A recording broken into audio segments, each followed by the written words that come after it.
Mas Steelbook, para quem não sabe aí, se alguém não sabe, são aquelas edições de luxo, de metal dos filmes, né? A caixinha de metal, assim, né? Cara, é maravilhoso.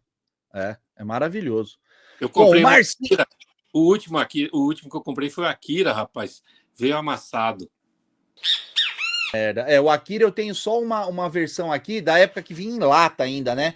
Porque a gente teve um mercado de DVD aqui muito bacana, aquele Planeta dos Macacos, que era a cabeça do macaco. Tenho. O do Alien. Você tem aquela? Cara, Tem. meu sonho era ter aquela, cara. O do Alien. A que eu tenho aqui é da série Arquivo X, que era, é desse tamanho o negócio, assim, um arquivo de madeira. Você puxa as gavetas assim, as temporadas ficam lá dentro. Infelizmente acabou tudo. Mas, Cássio, veja bem, não é só uma questão de nostalgia. Por exemplo, os streamings, eles não têm esses clássicos, por exemplo, que a Versátil lança, que não a obra... tem. Outra coisa, os extras que a Versátil coloca, tem filme lá, tem com essas de 200 minutos. Exatamente. Você vai achar onde para ver. Então, a mídia física, ela não é simplesmente coisa de nostalgia, de saudosismo. Ela ainda é insuperável. Sim. O CD ou o vinil, porque a gente não pode confundir disco com álbum, tá? O álbum é uma coisa conceitual, interligada, é um conjunto de uma... É todo um conceito, né, que envolve a capa, tudo, né? Exato, um conceito, é o melhor termo. Então, são discos conceituais, os álbuns são para isso. Se você pega isso, enfia tudo no Spotify e você... Tem essa molecadinha, ouve e não sabe que é Beatles, porque Beatles, a Hard Day's Night é uma coisa, o Álbum Branco é outro, Lady B é outro. Então, você perde... E não tem quem são os músicos que fizeram parte ali. Pô, você vai pegar, por exemplo, Black Sabbath, que tá em alta aí, teve o show agora de despedida, enfim. Cara, você entra no Spotify, você vai ouvir Black Sabbath, você escolhe lá o primeiro álbum, beleza, aparece na TV, por exemplo, aparece lá a foto da banda da época. Aí você pula, você vai ouvir o Heaven and Hell, você tá ouvindo? A foto no fundo é a mesma. Te passa a impressão que são os mesmos caras que estão tocando e não são, não tem nada a ver. Então, assim, os caras nem atualizam as coisas lá, é uma merda, cara. E aí você perde essa referência, é uma informação, são informações culturais e artísticas de uma obra. Então, eu continuo comprando as caixas da Versátil, cada vez estão mais caras, né? Mas aí você vai selecionando, pega uma coisa aqui ou outra, Bloodsploitation, cinema policial e tal. Mas aí você pega um disquinho daquele, pô, tem não sei quantos documentários, Exato. Muita coisa sobre o filme. Esses caras do streaming não estão nem aí para isso. Não estão nem aí. Aí, ó, e o streaming chega de tempos em tempos, eles vão tirando. Os filmes que são menos assistidos, eles tiram mesmo, porque eles pagam o espaço para ocupar aquele negócio ali, é pago. Então, cara, eu vou ficar deixando um filme aqui que nem é. Ele tira e bota outro. E aí você vai procurar para assistir, você não acha mais. E tem e tem época que tá na Amazon, depois dali 6 meses já não tá na Amazon, tá na Netflix. Você tem que ficar pulando para. Cara, é uma merda, é uma merda. Eu fui procurar Arquivo X para ver, eu não assino Disney. Tá então, lá. Eu também não. Se você quiser. Tá na Disney agora tá na Disney. Tá na Disney, você tem que pagar para poder assistir lá. Se você quiser assistir, por exemplo, um filme de Truffaut, um filme de Fellini, você vai achar isso onde? Em lugar nenhum, não acho. Eu estava vendo o penúltimo filme de Woody Allen, que é pago, né? Você tem que pagar para ver na Amazon. Mesmo você sendo assinante, você tem que pagar para ver. Que pagar. Que é o Festival do Amor, que é um filme, eu acho um filme maravilhoso, porque ele fica pegando, é um festival de cinema e ele fica pegando referências de filmes clássicos. E aí eu falei assim, pô, aí tem uma passagem com a música do Homem e uma Mulher, aquela parará, parará, lá, lá. Aí eu falei, pô, eu queria rever esse filme. Onde? Aí eu me lembrei, eu tenho um DVD, então eu vou procurar. Está perdido lá, porque eu não tenho DVD falsificado, né? Mas eu também não. A galeria que tem grudada, depois do Conjunto Nacional, você seguindo sentido Paraíso, a primeira galeria tem umas 2 lojinhas lá que vendem filmes Autorados. autorados, bem em conta, e tudo. Ou você escolhe o lote de premiados em festivais internacionais, ou você pega filmes americanos que não chegaram aqui, né? Os blockbusters. Cara, então, é a saída, né? É a saída. Que a gente vai falar agora desse lançamento aqui, ó, incrível. Vou jogar na tela. Respondam aí a enquete pra gente, tá bom? Que tá disponível para vocês. Gonçalo, conta pra gente aí, então, qual que foi a sua motivação, qual que é a sua paixão para falar de Tex e Ken Parker, cara? E outra, adorei o título ali, hein? O mocinho do Brasil. Acho que 8 entre 10 brasileiros que viveram a década de 70, 80, talvez até 90, são apaixonados por Tex, né? Esse livro de Tex, ele nasceu de uma provocação. Eu comecei a ler Tex no número 66. Meu irmão um dia apareceu em casa com os Fantasmas do Deserto, e aí eu comecei a ler ali. Depois eu fiquei tão viciado em Tex que eu completei a coleção e eu parei no número 320, se não me engano. Eu fiz a primeira série completa e fiz a segunda série também até o 149, se não me engano. Era uma coisa tão louca, mas tão louca, Cássio. A turma que lia Tex sabia todos os títulos de todos os números. Então, se você perguntar, por exemplo, assim, Tex número 80, Aldeia Navajo, tá? Tex número 8, A Horda Selvagem. Tex número 9, O Louco do Deserto. E aí a gente brincava, sabia todos os títulos. Só que Tex, ele é muito subestimado. A galera que estuda quadrinhos, que pesquisa quadrinhos, acha que Tex é um subquadrinho, é uma coisa consumida por motoristas, por garis, por pessoas com baixa instrução, entre aspas, quando não é verdade. Tex é ali médicos, dentistas, é por todo mundo, né? Todo mundo, advogados e tudo. Aí eu falei bem assim, eu vou fazer um livro contando a história de um personagem que ele é um fenômeno editorial. Tex chegou no Brasil, se eu não estou enganado, foi o segundo ou terceiro. Ele disputa ali com a Argentina, mas o Brasil foi o segundo ou terceiro país do mundo a publicar Tex, a partir de fevereiro de 1951. Aí ele vai até 57 e volta em 71. De 71 para agora são 54 anos. Ou seja, não existe hoje nenhuma revista em quadrinhos, né, que esteja circulando com tanto tempo. E qual é a conclusão disso? A conclusão é que ele é um fenômeno editorial. A Mitos já chegou a fazer umas 10 edições diferentes de Tex ao mesmo tempo.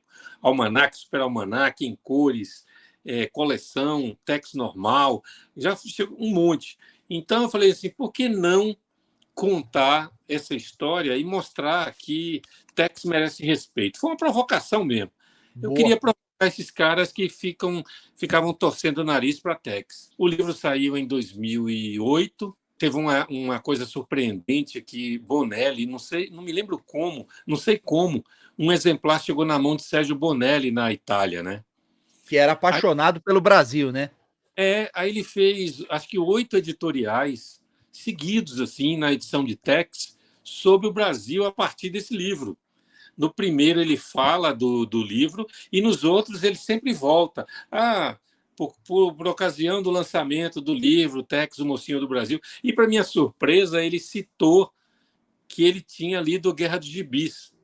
Putz, cara. Aí eu falei, porra. Aí eu peguei, aí eu falei, que assim, interessante, porque eu tinha entrevistado ele por fax, né, através de um amigo, Wagner Augusto, que foi o cara que lançou Ken Parker em edições luxuosas a partir de 2000, pela Kluck, né, editora Kluck. Aí eu fiz o livro, e aí o livro, algumas pessoas falaram, tem erros e tal, erro de data, não sei o quê. Aí eu fui ver 2 datas erradas. Falei, o livro se esgotou, e nesse período aí apareceu, rapaz, uma história de Tex de 27 páginas.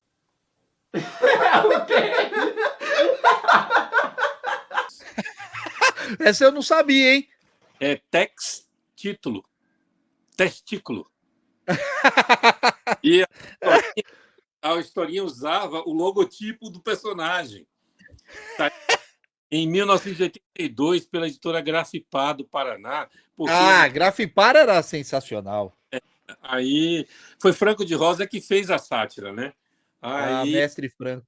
eu falei, pô, essa história é legal. Aí eu me lembrei que eu tinha deixado de fora o primeiro fanzine de Tex feito no Brasil, que era de 1979, chamado 78, Jornal do Tex Amigo, que eu conheci o cara muitos anos depois. Ele pegou e me deu a matriz, né? Porque era xerocado. Ele pegou e me deu a matriz. Se chamava Jornal do Tex Amigo. Eram 31 exemplares, números, e ele me dizia que a tiragem tinha chegado a 300 unidades. Caramba! Aí eu falei, pô, e era um jornalzinho com coisinhas, curiosidades sobre Tex e muitos classificados, né? Todo mundo querendo comprar, vender e tal. Aí apareceu mais uma história de plágio, e aí eu fui juntando, aí eu acabei escrevendo um perfil de Júlio Schneider e depois um perfil de Paulo Guanais, que são os dois tradutores. Pedi Júlio Schneider para fazer o prefácio, ele fez, muito gentilmente. E aí, aí a edição tá bem parruda agora, digamos assim, né? Essa edição deve ter umas 50 páginas a mais que a anterior. Eu ainda não sei se vou colocar essa história íntegra ou algumas páginas. E é isso. Aí tem a história do Ken Parker também no pacote, né? Aí, em 2001, Wagner Augusto estava publicando Ken Parker, tiragem pequena, mas umas edições assim muito caprichadas e tal. Ele fazia 500 unidades de cada e me pediu para revisar. E aí eu comecei a reler, que eu tinha feito a coleção da VEC, eu comecei a reler e tive uma ideia. Falei assim, são 59 volumes, podia fazer o volume 60 um guia de episódios. E o que é um guia de episódios? O que eu fiz? Eu faço uma breve sinopse da história, ficar apontando curiosidades, meio análises e tal, contando as referências que Berardi, por exemplo, no número 15, aparecem 20 personagens do faroeste que cruzam com Ken Parker dentro de um bar, né? Um saloon. Todos eles são identificados. Olha, tem uma curiosidade, ele conversa com Cisco Kid, papapá. São essas referências. Essa história aqui foi inspirada no Homem Chamado Cavalo, o filme. E aí fui colocando. E a ideia era fazer esse guia de episódios mesmo. Só que, na época, a gente acabou abandonando o projeto porque Wagner mandou esse material para Berardi dar uma lida. Tá. Para ver se, inclusive, se Berardi dava sei lá, acrescentasse mais algum detalhe. E, na época, Berardi, ele tinha parado de escrever as histórias de Ken Parker, mas ele estava com um problema sério de visão, né? Ele não estava enxergando direito, estava fazendo as cirurgias e tal. E aí o projeto morreu. Agora, mexendo aqui nas coisas, eu encontrei, não só isso, tem uma entrevista.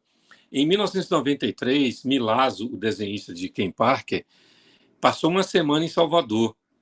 E eu e mais 3 colegas fanáticos de Ken Parker viramos meio que cicerones deles lá, dele e da mulher. E aí passamos uma semana com ele lá.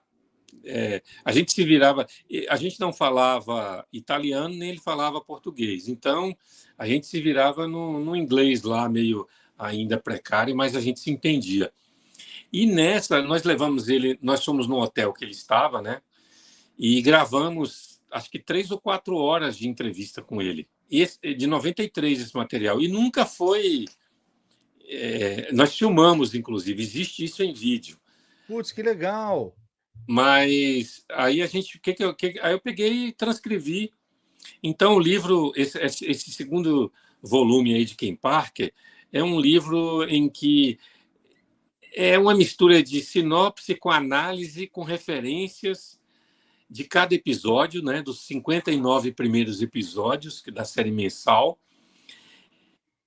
Tem uma introdução, né, que eu falo Estrada Sem Fim, porque é aquela coisa do road movie, né? Ken Parker, ele segue bem aquele padrão dos grandes e solitários personagens de faroeste, que é meio sem rumo, solitários e andam meio sem rumo, né? E tocando em frente, né? Ele vai em frente, mas meio sem saber. A vida vai levar ele sem um rumo certo. E aí eu faço um texto de introdução falando disso, explicando, e no final o leitor tem esse brinde, que é uma entrevista lá atrás, né, há 32 anos, que nós fizemos com ele na época da faculdade. E nunca usamos essa entrevista para nada, ia sair num fanzine nosso, mas o fanzine acabou antes. E é isso, eu acho que para o fã de Ken Parker eu estou relendo tudo agora, né? Estou revisando de novo, estou aqui já estou no volume 27 de novo, porque isso foi feito há 22 anos. E aí, quando você vai amadurecendo, vai conseguindo ter uma clareza melhor do texto, né? E tem outras percepções também e tal, né? Porque o Berardi também ele é muito inteligente, né? Um exímio roteirista e tal, e ele põe ali camadas, ele põe coisas que talvez na adolescência, quando a gente leu lá atrás, a gente não tinha o alcance, né? Para atingir a perspectiva dele e tal. E realmente, quando a gente relê alguma coisa alguns anos depois, a gente tem uma outra percepção mesmo, é natural, né? Ou melhor ou pior, né? Ou pior, exatamente. Você se decepciona profundamente assim com a coisa que você leu lá atrás, achou sensacional, e você vai reler agora e você fala assim, poxa, eu comecei a rever a série de Star Trek, né, Jornada nas Estrelas, eu vi 3 ou 4 episódios, eu não curti mais como eu curtia antes. Aí eu acabei parando, mas tem coisas que você vai reler. Eu acho que é isso que torna uma obra clássica, né? Sim. Ela se torna temporal, você começa a ver aquilo e aquilo vai se perpetuando, seduzindo, conquistando novas gerações. E a obra, quando envelhece, aí ela dificilmente entraria numa classificação de clássico, né? Não se inscreveu ainda? Tá perdendo tempo, se inscreve agora! E eu deixo, dicas de vídeos mais antigos do canal, me ajuda aí. Assista um desses vídeos, deixa um like lá também. Sem mais delongas, fui!